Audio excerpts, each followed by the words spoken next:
I'm Eric Townsend for the Macro Voices Podcast Network.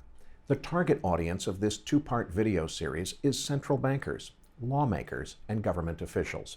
Its purpose is to explain the formative digital currency revolution and why it will completely change the meaning of money as we know it today. Technology is going to play a completely different role in the international monetary system than it has in the past. And my opinion as a technologist is that these matters are presently very poorly understood by elected officials and the central banking establishment. But far more important than the technology itself, it's critically important to understand the risks posed to the global economy by conflicted special interests who will seek to control the new digital monetary system. Facebook's Libra is the most obvious threat at this time, and I'll expand on that view later in this video. But Libra is just the first serious threat, and there will be many more to come. This video was designed to arm central bankers and lawmakers with a thorough understanding of what's at stake and an overview of the most important technologies you need to understand in order to navigate the risks that lay ahead. By way of introduction, I was a software technologist and entrepreneur in my first career, specializing in distributed systems design. After selling my software company in 1998 and trying to retire at the age of 33, I eventually flunked retirement and went on to run a macro strategy hedge fund for 5 years. Currency systems and the role of the US dollar at the center of the international monetary system have been a primary area of study for me for the past decade. In 2018, I published a book explaining why I believe it's inevitable that a central bank-issued digital currency system will eventually replace the US dollar as the world's global reserve currency, and predicting a modern-day space race between both major nations around the world and private sector concerns who will seek to control the new global digital reserve currency system that replaces the conventional form of the US dollar. Many of the predictions I made in that book have already come true, but there have also been several very significant developments I didn't anticipate. So this two-part video series will cover the following topics, presented in a language familiar to lawmakers, central bankers, and others who are versed in central banking concepts. The history of cryptocurrency and the motivations of its inventors. Why nobody stands more to gain from digital currency technology than governments and central banks, notwithstanding that it was first invented with the goal of frustrating them. Why digital currency technology will ultimately enable monetary policy tools profoundly more effective than those in use today. A concise explanation of distributed ledger and double spend-proof digital cash, the two primary inventions that made digital currency possible. Distinguishing cryptocurrency from central bank-issued digital currencies from Silicon Valley digital currencies. A full explanation of why distributed ledger and the new architecture of trust it enables are so important to advancing the international monetary system. To be clear, blockchain-based cryptocurrencies will only play a relatively small role in this story. I'll begin by explaining the history of cryptocurrency and the motivations of its inventors. I'll also clarify several common misconceptions about cryptocurrency. But cryptocurrency is only where this story begins, and frankly, it's probably the least important thing you need to understand about what's coming. The digital currency revolution that will play out over the next 2 decades will change the world on a scale far greater than the advent of the personal computer or the public internet. And despite the fact that central bankers are charged with responsibility for oversight and management of the entire world's monetary systems, it's quite clear to me that the central banking community and lawmakers have only just barely begun to understand the extent of digital currency's potential to enable profound improvement to the international monetary system. Cryptocurrencies like Bitcoin are not what you should be focusing on. Instead, you should be focusing on what comes next, after cryptocurrency. That will be the primary focus of this two-part video series. Specifically, I'll discuss why digital currency offers the opportunity to profoundly improve upon the monetary policy tools now in existence, and how it can be used to solve the problem of having to trust and rely upon a single nation as reserve currency issuer. I'll also explain why even the most outspoken critics of Facebook Libra have yet to fully recognize the magnitude of the risk it poses to society. Let's start with the history of cryptocurrency and the goals and motivations of its inventors. The cypherpunk movement was given its name in 1992 in San Francisco, and its origins go even farther back.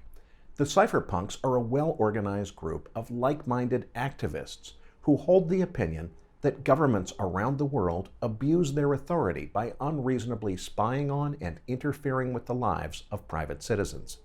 Their view is that governments have no right to monitor private electronic communications or financial transactions, and they flatly reject any notion that such monitoring is necessary in the fight against terrorism.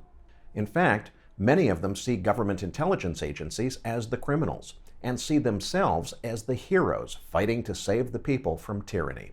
WikiLeaks founder Julian Assange is probably the most famous of the cypherpunks.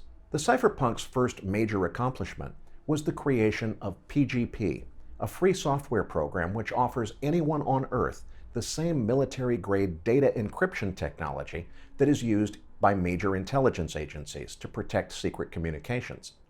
The cypherpunks believe that everyone has the right to privacy of their data communications and that PGP frees the good people of the world from the unjust grip of government surveillance. Needless to say, law enforcement and the intelligence agencies hold a very different view, and they allege that PGP has primarily benefited organized crime and drug traffickers, who they say use the program as a cyber weapon against law enforcement.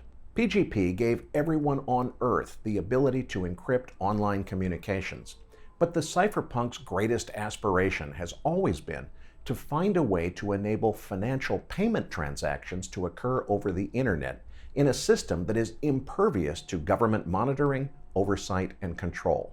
Again, the view of the cypherpunks is that it is government agencies who are the criminals and that they are fighting to save the good people of the world from tyranny.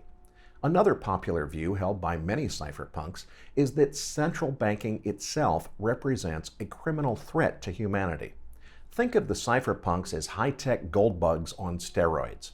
Their view is that prior to the invention of cryptocurrency, the only true money was commodity money in the form of gold or silver coins. They see the central banking establishment as responsible for debasing the value of money through the adoption of fiat rather than representative or commodity money systems, and they regard this development as a crime against humanity perpetrated by central bankers for the benefit of corrupt governments and at the expense of the good people of the world. They see monetary policy generally and quantitative easing in particular as legalized forms of theft perpetrated by government, and they believe a necessary feature of a sound money system is to disable monetary policy entirely. It should therefore come as no surprise that one of the cypherpunks' highest priorities was to somehow engineer an electronic currency system that operates over the internet and which would be engineered with the primary design goal of making the system impervious to government monitoring, oversight, and control. To achieve these things, the system would have to be completely decentralized, meaning that there is no server or central control system that law enforcement authorities could seize in a raid. The system would also need to be designed to effectively prevent anything resembling monetary policy from being used to control it. For more than a decade, the cypherpunks struggled to solve what became known as the double spending problem. If the goal is to design a money system where the equivalent of cash could be stored on a computer disk file, and one of the intended goals is to allow that file containing digital cash to be copied or transmitted over the internet, how would the system prevent someone from just copying the file and then spending that same money twice? Now that's a really difficult engineering problem to solve, and prior to the invention of Bitcoin, most credentialed computer science experts would have described it as unsolvable without the use of a centralized design. So when someone finally solved that problem in 2008, they knew that it was a monumental breakthrough that would enable the realization of the cypherpunks' greatest ambition, a new electronic money system that was largely impervious to government oversight and control. Knowing that this would not please law enforcement, they published their work anonymously under the pseudonym Satoshi Nakamoto on Halloween night 2008 in what is now known as the Bitcoin White Paper. Since then, Bitcoin and a long list of copycat cryptocurrencies have become a popular sensation. Most of the people now involved in cryptocurrency don't share the hardcore views of the cypherpunks, but they all love the idea of an electronic currency system that is independent from government. Most of them incorrectly perceive government as being powerless to do anything to stop the growth of these cryptocurrencies, because their decentralized design makes it extremely difficult to enforce any law prohibiting the existence of cryptocurrency networks.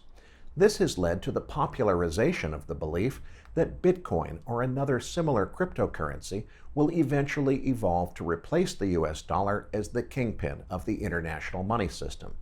Central bankers have been quick to dismiss that notion as utterly ludicrous, and I agree, it is ludicrous. But unfortunately, central bankers and almost everyone else have been astonishingly slow to recognize that, ironically, the cypherpunks' inventions of double-spend-proof digital cash and distributed ledger, the underlying technology that makes distributed currency possible, is actually a gift horse to government. Nobody stands more to gain from digital currency technology than governments themselves.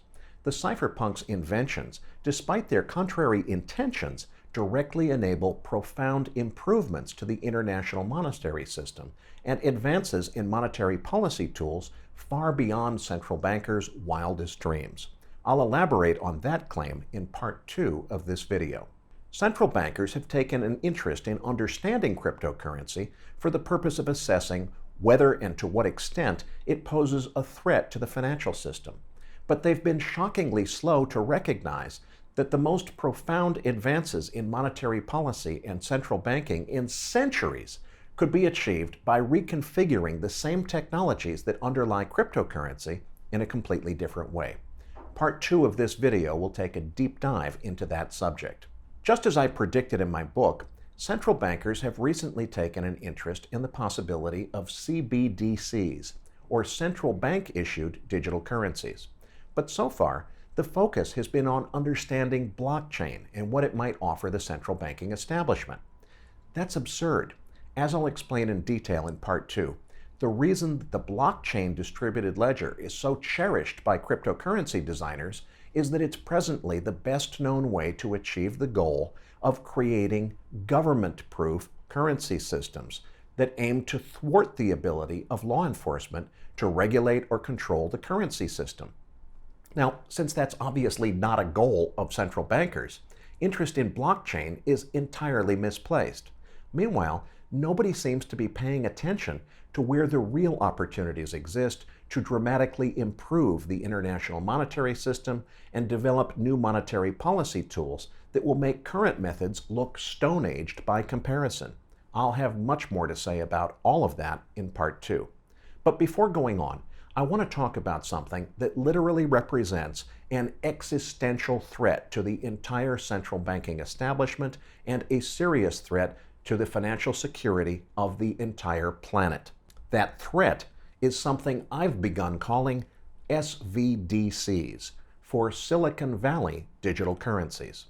While I really don't think cryptocurrencies like Bitcoin pose a serious risk to anyone other than perhaps the law enforcement agencies, the child billionaire who just announced his plans to introduce his own digital currency system, conveniently domiciled in Switzerland, most assuredly does pose an existential threat to government-controlled money. And I implore you to take this threat seriously. In my book, I predicted that while the crypto crowd would continue their efforts to advance government-proof alternative currency systems, the real action would be in state-backed, central bank-issued digital currency. I went on to predict that Silicon Valley would anticipate this development and begin designing digital currency systems intended to be sold to government as the basis for central bank-issued digital currency systems, complete with new monetary policy tools beyond central bankers' wildest dreams.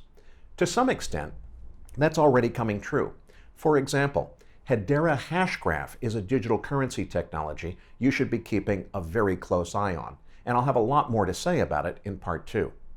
The crypto crowd will immediately decree that Hashgraph is a joke, and, in their eyes, based on their priorities, that's true. Hashgraph isn't at all suitable for the crypto community's highest priority objectives, thwarting law enforcement and undermining central banks. But as a scalable consensus technology platform for designing central bank issued digital currencies, it has 1,000 times more to offer you than blockchain. I'll elaborate in part 2. But what I failed to predict in my book should probably have been obvious to me. That so long as Silicon Valley rewards sub-adolescent sociopaths by making them powerful billionaires with the proven ability to influence the outcome of elections all over the globe, it should come as no surprise when they develop aspirations of controlling the design of the entire planet's money system. And I am absolutely convinced that that is Facebook's true aspiration for its Libra digital currency. It's easy to debunk the supposed purposes Facebook has described for Libra. They claim its purpose is to offer secure, instantaneous payments with the convenience of integration with mobile devices and other software applications. Now, that's all fine and well, but just as PayPal, Apple Pay, and WeChat have already demonstrated, all of those things can easily be achieved through an electronic payment system which settles through existing fiat currencies. The most important question to ask about Facebook's Libra is the one that nobody thought to ask in the July 16 Senate Banking Committee hearing. Why do they need to create a new digital currency in order to achieve their stated objectives? The answer is they don't. And make no mistake, the digital currency aspect makes the engineering job much harder. So if Facebook's true goals were its stated goals, why are they doing this the hard way? I'm convinced that the reason is their true goals and aspirations are far more grandiose than they're admitting to publicly. I speculate that Facebook has correctly recognized that cryptocurrencies like Bitcoin have a limited future because their approach of openly advertising their anti-government agenda almost assures that they will never be accepted by government as a bona fide part of the international monetary system. And quite frankly, I suspect that Facebook's aspirations have been emboldened by watching how incredibly slow the central banking community has been to understand what digital currency truly is and why it's certain to change the world. Now, so far, these are all things I predicted in my book.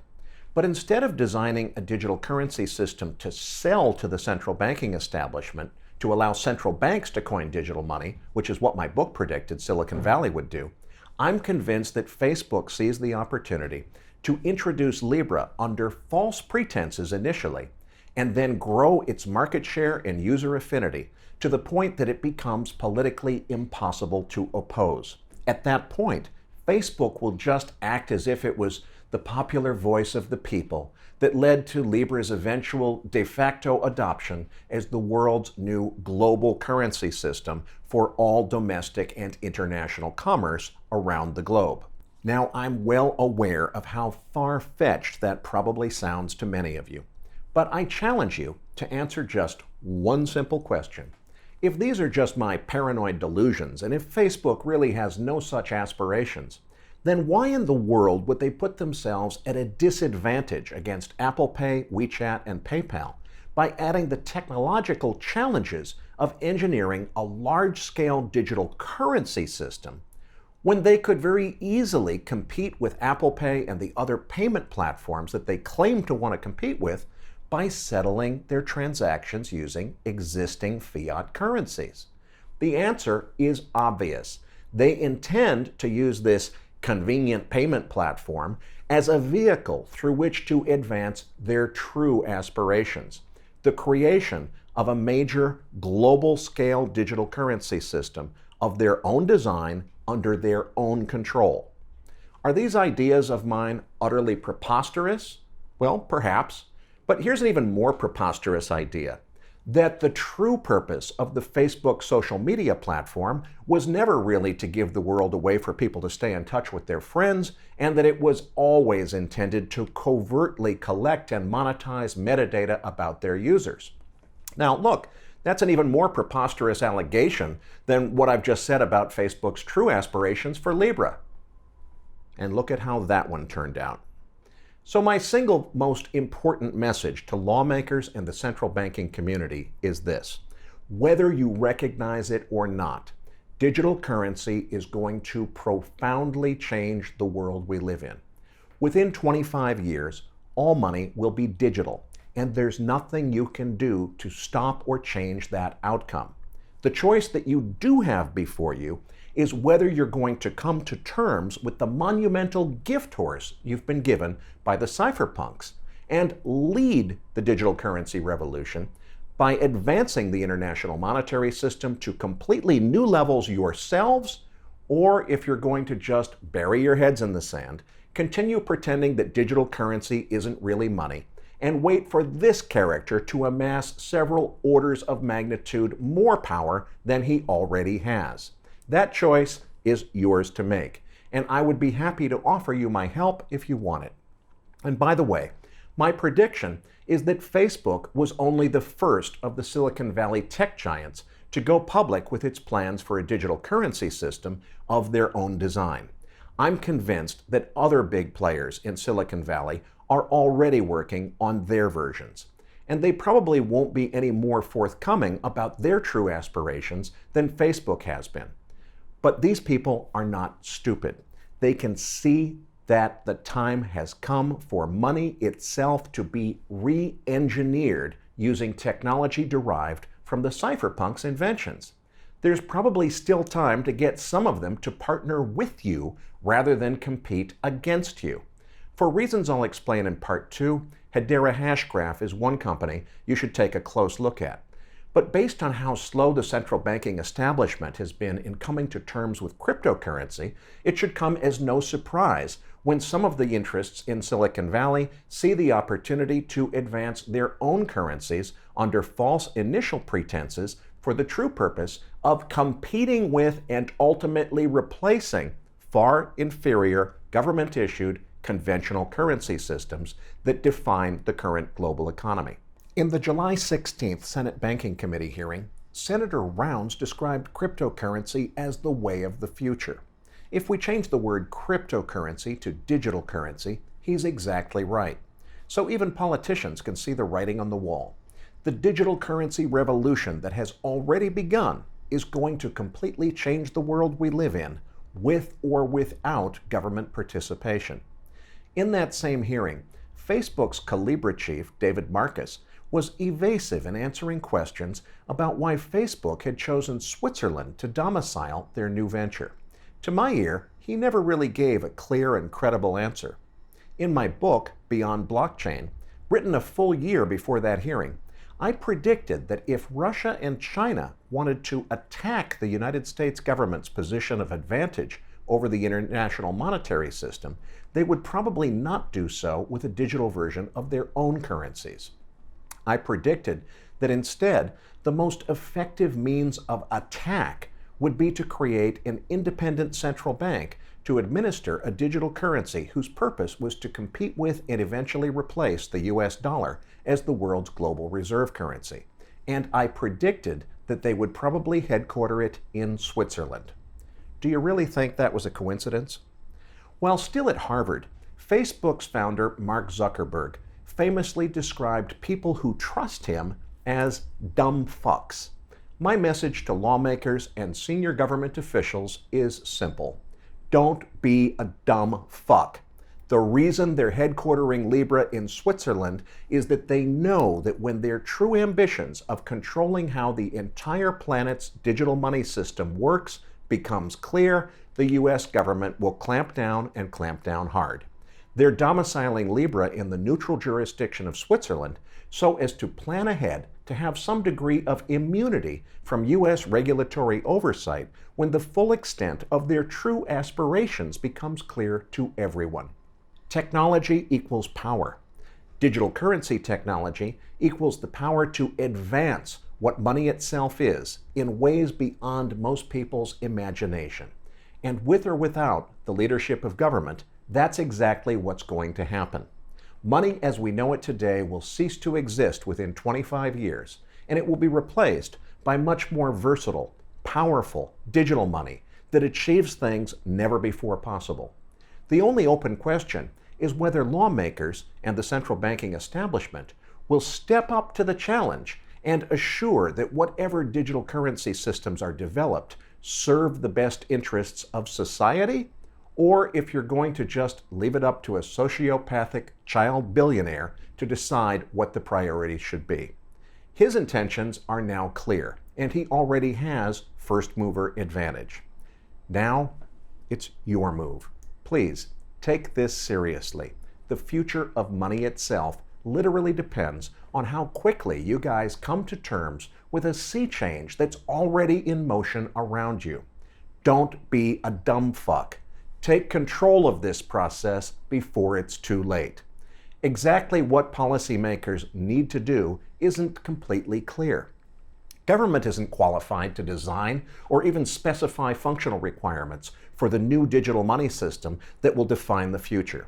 You need the creativity and ingenuity of private enterprise to pull this off. But if you don't do something to assure that the new money system is designed to serve the best interests of we the people, this guy will continue to prosecute his own agenda. And he'll create something so superior to conventional money that it will be impossible to stop its adoption as the de facto global currency system. That concludes my core message to senior policymakers. But your staff are going to need a much better understanding of the alphabet soup of technology and related concepts that pertain to digital currency. And frankly, focusing on blockchain, as most of them have been doing, is the wrong place to start. Separately, central bankers need a much deeper understanding of how digital currency technology enables new monetary policy tools orders of magnitude more effective than what exists today. Part 2 of this video will explore those concepts in much greater detail. Before closing, I really need to ask for help from everyone watching. The only way elected officials will ever see this video is if their constituents call it to their attention. Their staff will need to hear about it from quite a few different constituents before it will get their attention in a meaningful way. Look, I'm not selling or promoting anything here. Both parts 1 and part 2 of this video are completely free, and I have nothing to sell.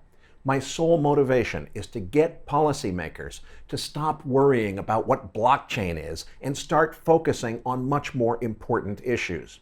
I really need your help in order to achieve that. So please, consider doing 2 things to help. First, forward the link to this video to everyone you know. We need to take this message viral if it's going to make a difference.